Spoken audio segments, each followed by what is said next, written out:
the question reads, how should assay formats be selected when the goal is to understand mechanism rather than just rank compounds? It's very insightful question, because if you look at the history of pharmacology back in the old days, people always relied on rank order of potency until we had systems where we could actually give numbers.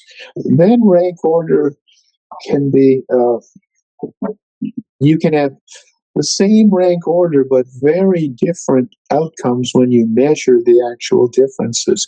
So in answer to this is a way to quantify the general statement for screening. You want the most sensitive system, because screening's an assay that just detects something sticking to your target. You're not asking, how's it work? Will it be useful therapeutically? None of those things matter. So your screening assay simply needs to be sensitive, selective, robust. That's it.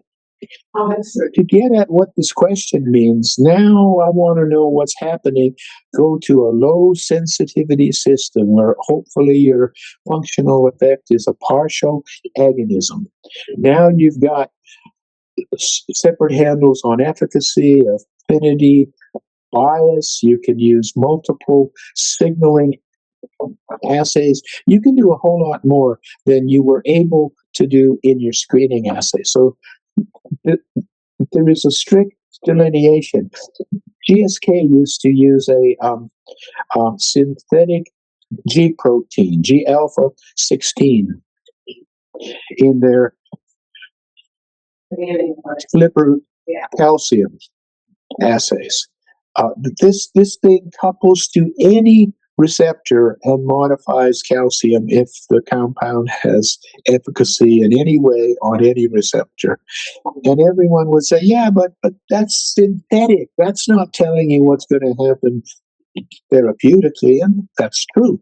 But that wasn't why that assay was made. It was made to be the most universal detection machine you could have. And it just told us what compounds bound to our target.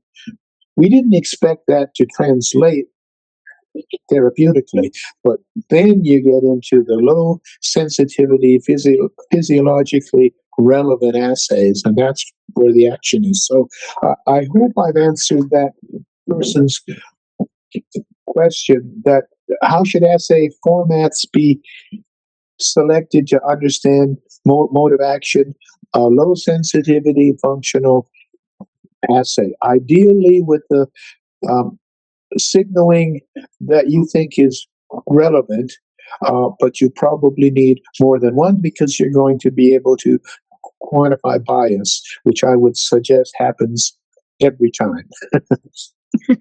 Yes, I actually had a meeting today and I quoted you directly when saying, do not seek bias, bias will seek you. Yeah, right. Yeah. That stays true.